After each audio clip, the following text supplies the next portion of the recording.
Boa noite para você que está ligado na nossa programação. A partir de agora, o Cidade Alerta é comigo para o Sul, Norte e Zona da Mata de Minas Gerais. Tá certo? Hoje, quarta-feira, dia 12 de outubro, feriado nacional, dia de Nossa Senhora Aparecida, dia das crianças também. Então, meu abraço a todas as crianças. E eu convido a você a nos acompanhar lá no Instagram, no @RedeMaisHD, que hoje, especialmente hoje, você vai ver fotos do pessoal aqui da TV quando era criança. Tem cada uma lá que você não imagina. E você ainda vai poder adivinhar quem é a pessoa que está ali. Será que você vai acertar a minha foto lá? Dá uma olhada então no @RedeMaisHD no nosso Instagram, tá certo? Lembrando também que esse programa é transmitido pelo YouTube e também pelo Facebook da Rede Mais, onde você também encontra todas as notícias, todas as reportagens que nós fazemos aqui no nosso dia a dia, tá certo? Vamos para as histórias de hoje? Então vamos lá. Você certamente se lembra desse caso aqui que eu mostrei ontem no Cidade Alerta. Pode colocar a imagem na tela, por favor. Foi o caso do assassinato do senhor Wilson, esse de boné aí na foto. Produtor rural de 62 anos, que foi encontrado morto no meio de uma plantação na zona rural de Jaíba, no norte de Minas. Em pouco tempo, a polícia conseguiu identificar o suspeito. Esse outro aí da imagem, ó, o Luiz Felipe, de 30 anos. Ele tinha trabalhado para o senhor Wilson e, segundo a polícia, ele sabia que o idoso tinha uma quantia em dinheiro e, por isso, armou junto de um comparsa para chegar lá e roubar o senhor Wilson. Lembra que eu falei que era trairagem pura? Pessoa em quem o idoso confiava e que foi lá para dar o golpe, para roubar e para matar. Então, o Luiz Felipe foi preso. Logo depois de tudo isso ter acontecido, ele foi preso e confessou o crime. Só que além de confessar, ele teria entregado o comparsa também. E no mundo do crime, a gente sabe como que as coisas funcionam, né? O cagueta, o X9, ele não tem vez. E foi justamente o que aconteceu com esse rapaz aí de 30 anos. Ele foi ouvido na delegacia, pouco depois ele foi liberado, porque já não tinha mais o período do flagrante. Lá na delegacia mesmo ele já falou para a polícia, ó, eles vão vir atrás de mim porque eu caguetei o outro. Eles vão vir atrás de mim e não vão me perdoar.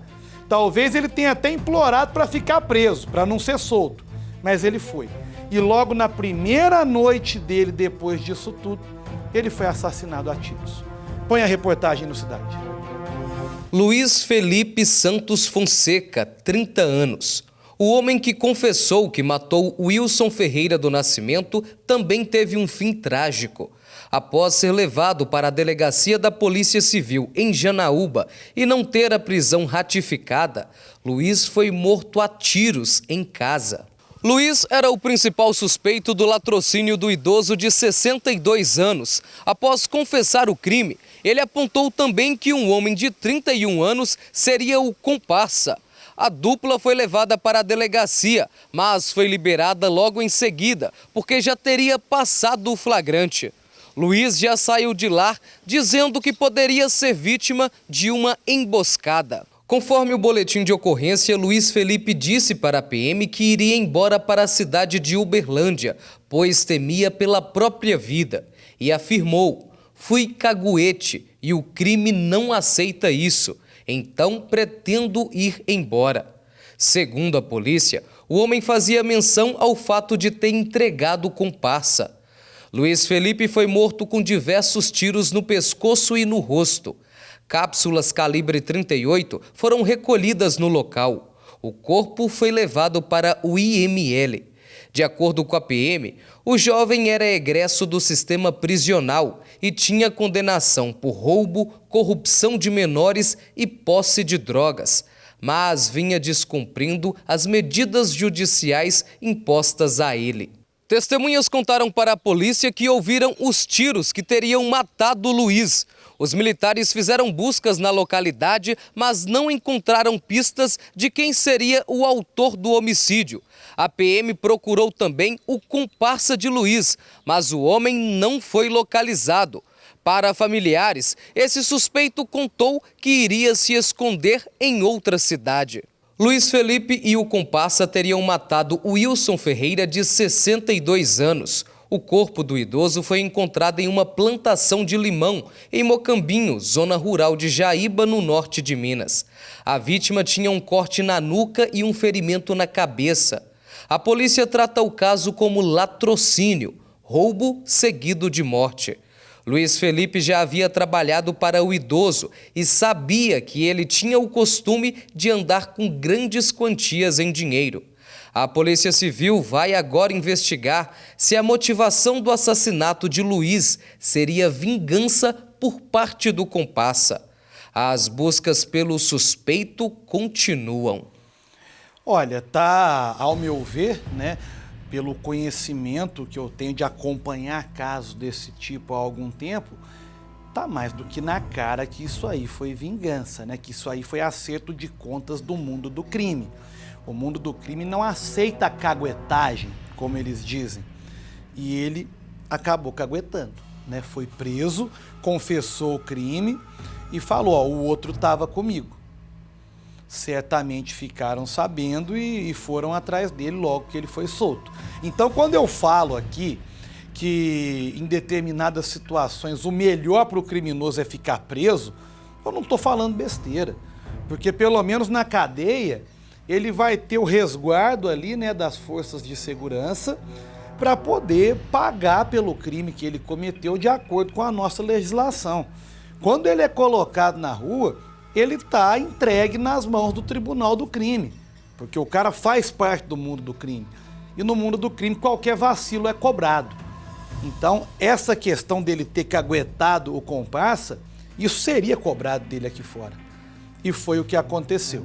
Agora, esse outro tem que ser encontrado também, porque aí ele já vai responder pelo crime do latrocínio contra o idoso, e se a polícia chegar à conclusão de que ele tem envolvimento na morte desse rapaz aí, vai ser mais um crime para responder também, né? Então, o outro que seria apenas o comparsa do crime, passa a ser agora o principal suspeito para ser punido nessa história toda, porque o outro envolvido está morto. A gente vai continuar acompanhando essa história e acredito eu que em breve teremos novidades. Agora eu vou mostrar o drama de uma família de Jacutinga, aqui no sul de Minas, que procura por uma jovem de 17 anos que está desaparecida desde sexta passada. É a Aline, pode colocar ela na tela. Tá aí a Aline. A Aline é casada desde os 14 anos com um rapaz chamado Fábio, que vai aparecer na reportagem aí.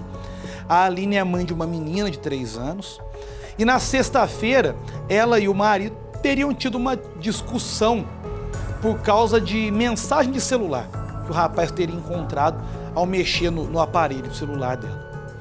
Ainda não se sabe qual foi o teor dessa conversa, o teor dessa discussão.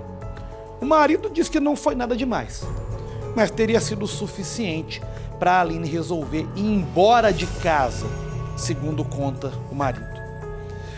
Ele ainda diz que tentou impedir que ela fosse, mas não conseguiu.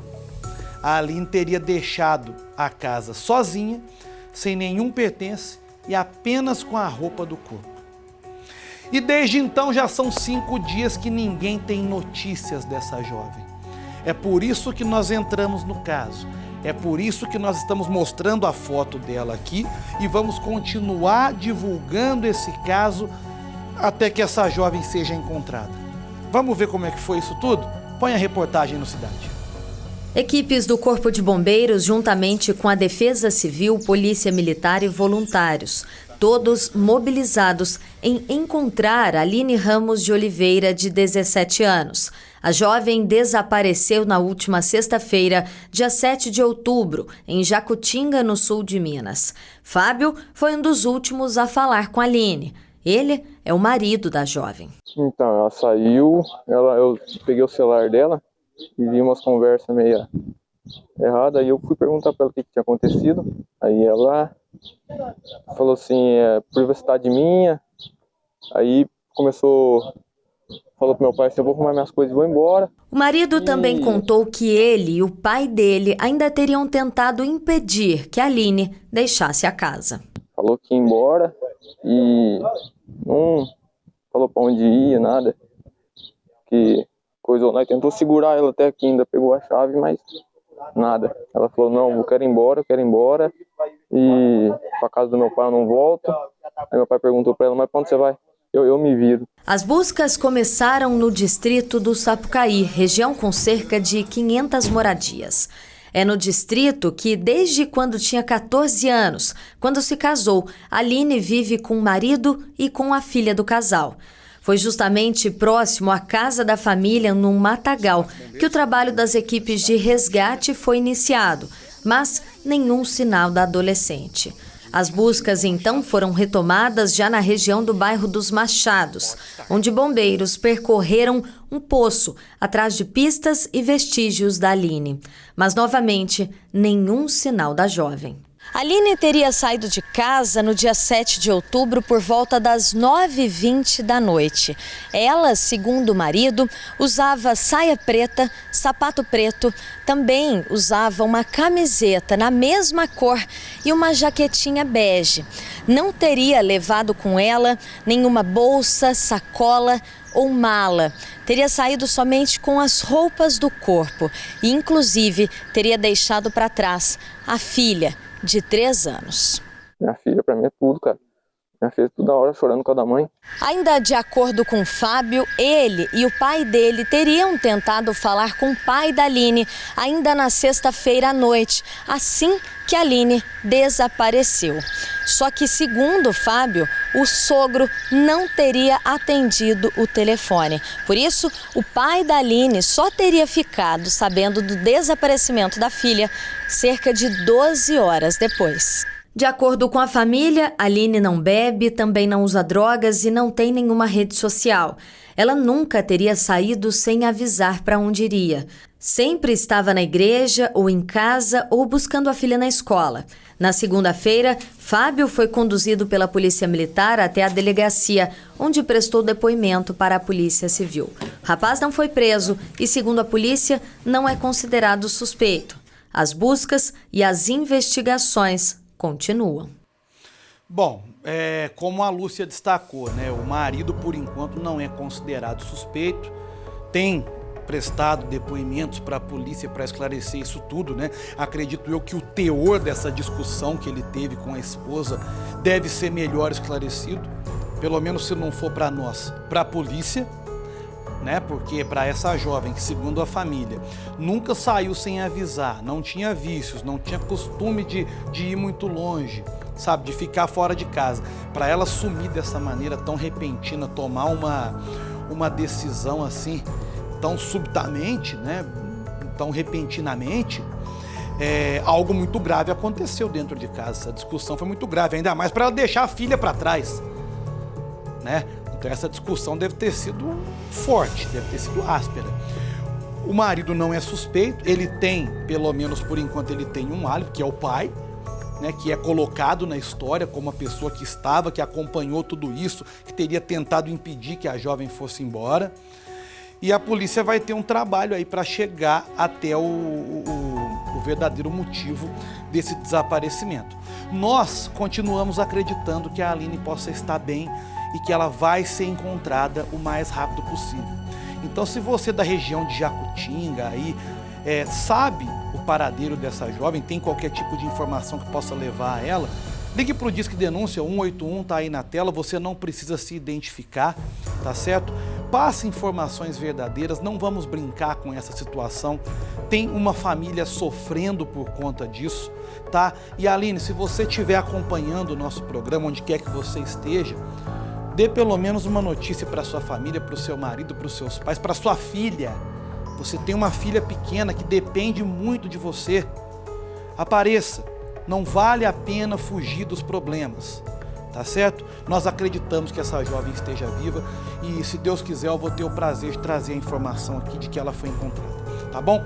E ainda falando sobre desaparecimento, na segunda-feira eu mostrei aqui o drama da família do Agenor, esse senhor aí de 58 anos, que estava desaparecido desde sábado de manhã, quando saiu para trabalhar lá em Cariaçu.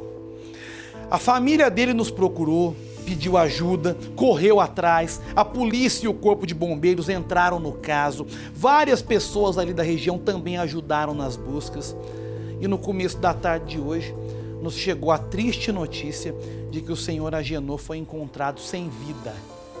Então eu quero chamar a Lúcia Ribeiro com os detalhes dessa história que chegou ao fim, mas de uma maneira muito triste. Põe no Cidade. A agonia e o drama vivido pela família do produtor rural que estava desaparecido há 4 dias, finalmente chegou ao fim. Agenor Teles Francisco, de 58 anos, foi encontrado morto dentro do próprio carro. Segundo a família, a suspeita é que o produtor rural tenha passado mal e sofrido um infarto. O carro dele foi localizado num local de difícil acesso, dentro da fazenda onde ele trabalhava. O drama da família desse produtor rural começou no último sábado, dia 8 de outubro. Agenor teria saído de casa por volta das 6 horas da manhã. Ele estava indo trabalhar numa fazenda que fica a cerca de 3 quilômetros da casa dele. Naquela manhã, Agenor usava uma camisa social com mangas compridas na cor amarela, uma calça social preta, sapatos e um boné. Durante a manhã desta quarta-feira, buscas ainda eram realizadas pela Guarda Municipal e Defesa Civil, não só na região de Cariaçu, no sul de Minas, onde o produtor rural morava, como também em Santa Rita do Sapucaí e em Itajubá, ambas no sul do estado. Juntamente com o apoio aqui da Defesa Civil, nós também estamos dentro aqui do nosso patrulhamento preventivo das rondas que é feita pela Guarda Municipal 24 horas por dia. Nós estamos também dando esse apoio aqui à família do senhor Agenor, desaparecido aí do dia 8 agora, de outubro, sábado. Até então, a principal pista buscada pela equipe era justamente o Fiat Uno, onde o corpo do produtor rural foi localizado, já sem vida. A informação da família é que não havia sinais de violência. O corpo foi encaminhado ao IML de Itajubá, onde agora deverá ser periciado. Olha, eu queria desejar os nossos sentimentos, nossos sinceros sentimentos aos familiares do seu Agenor. Tá? Pelo que me chega de informação, por enquanto não há sinais de que um crime possa ter ocorrido. Há sim a suspeita de que ele possa ter passado mal, até pela maneira como ele foi encontrado. Tudo isso vai ser comprovado posteriormente com laudos periciais, com o laudo da necrópsia. A gente vai aguardar, mas aparentemente não há sinais de crime. Tá? Os nossos sentimentos aos familiares, e nós estamos aqui para sempre ajudar. Nós mobilizamos pessoas pelos nossos programas, mobilizamos aí toda a região, mas infelizmente o resultado não foi aquele que nós esperávamos. Seu Agenor foi encontrado morto. Olha, daqui a pouco nós vamos voltar a falar sobre o caso do empresário aqui de Boa Esperança, acusado de matar a própria esposa em 2020 e que agora está solto. As pessoas de Boa Esperança, os familiares da vítima, se perguntam por que esse homem foi colocado em liberdade. E é isso que nós também queremos entender. Eu volto já já.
Estou de volta e nós vamos então de novo para essa história que parece não ter fim, né? Coloca na tela a imagem, por favor. Vinícius, empresário, 59 anos, esse homem que está aí.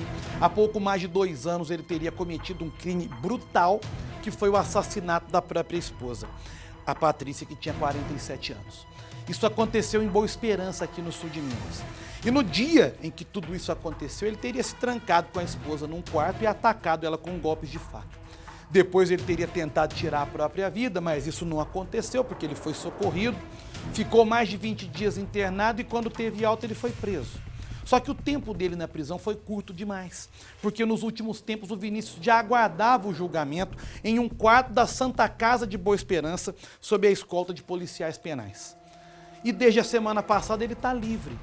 Ele também foi colocado em liberdade. E é claro que essa situação revoltou não só os parentes da vítima, como boa parte da população de Boa Esperança, né? Bom, diante disso nós tentamos falar com a família da vítima.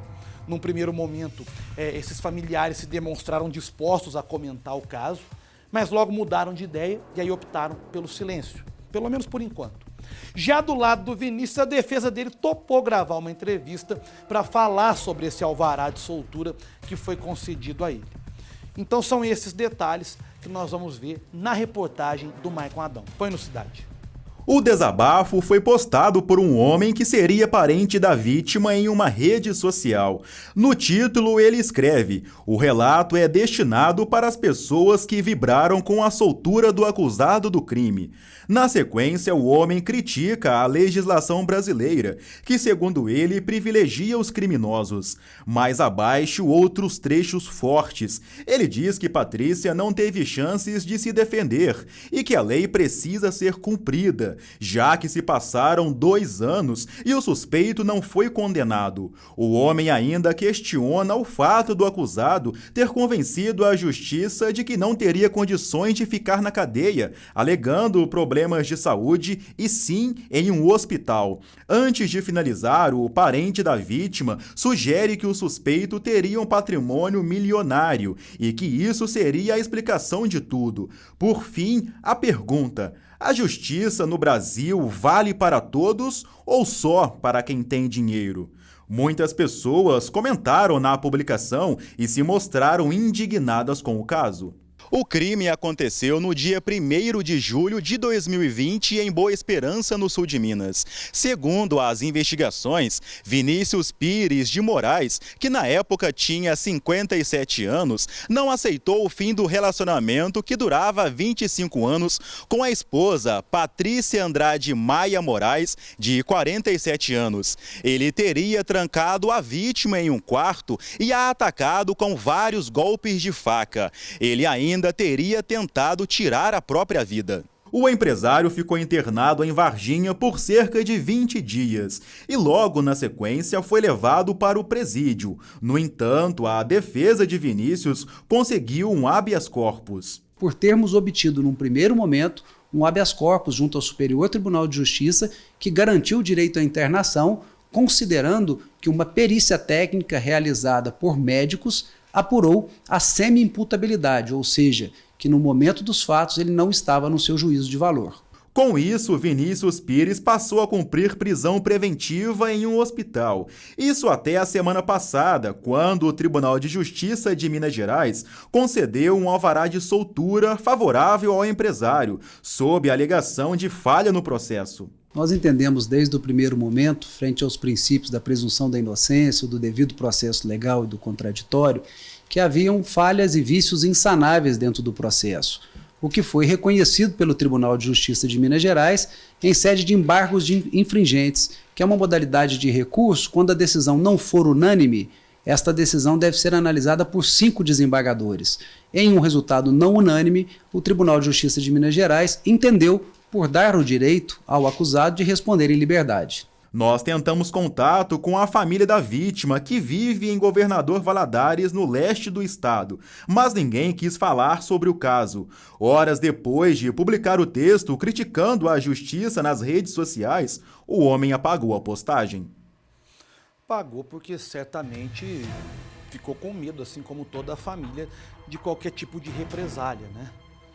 E quando você vê uma pessoa ser colocada em liberdade assim, uma pessoa que é acusada de cometer um crime tão brutal ser colocada em liberdade, é claro que fica com medo. Eu ficaria também, na mesma situação, né? Então o que eu quero deixar claro aqui é que eu respeito o trabalho do advogado, mas nunca vou concordar quando uma pessoa acusada de um crime desse tamanho for colocada em liberdade dessa maneira. Agora eu vou chamar o Vinícius Ramos com mais informações aqui do sul de Minas, porque a polícia foi apurar uma denúncia de refino de cocaína na zona rural de Paraguaçu, só que chegou lá, não tinha refino, mas tinha um local todo preparado para receber rinhas de galo. Inclusive um homem que era procurado pela polícia foi preso no local. Como é que foi isso, Vinícius? O homem que era procurado pela polícia desde 2019 por suspeita de participação em um homicídio foi preso na noite desta terça-feira no distrito de Guaipava, que pertence ao município de Paraguaçu, no sul de Minas. As equipes da Polícia Civil de Machado e de Paraguaçu chegaram a esse homem em uma operação montada após denúncias de que no local onde esse suspeito foi encontrado estaria funcionando um laboratório de refinos de cocaína. Esse laboratório não foi encontrado, mas essa história não termina por aí. Isso porque quando os policiais chegaram na casa, eles se depararam com um ponto de rinha de galo, com mais de 100 animais, muitos deles machucados. A gente teve a denúncia de que poderia ser um suposto refino de cocaína de uma propriedade rural. Aí a gente, dando apoio para a equipe de Paraguaçu, deslocou para cá. Na verdade, a gente localizou uma rinha de galo com bastantes galos que foram apreendidos e uma quantia razoável de droga. Um deles evadiu e desovou muita droga no caminho, né? A gente acabou não conseguindo pegar toda a droga, mas pegou o suficiente para dar materialidade ao tráfico. De acordo com a legislação brasileira, realizar ou promover rinhas ou brigas de galo é crime, com pena de 3 meses a 1 ano de prisão, além de multa. Além da droga, a polícia apreendeu 3 carros no local. O homem que era procurado foi preso e levado para o presídio de Machado. Outros 2 rapazes que também estavam na casa foram ouvidos e liberados. A investigação deve continuar. É isso aí a polícia vai chegar a outros envolvidos, né? Porque certamente essa pessoa que estava ali não tocava o negócio sozinho. Tem mais gente que certamente vai voltar para lá, para tentar reorganizar. E aí quando a polícia vai chegar e pegar todo mundo, se Deus quiser. Para você que esteve comigo, meu muito obrigado, meu boa noite. O Cidade Alerta Minas fica por aqui. Eu volto amanhã às 6 da tarde. Um abraço, tchau.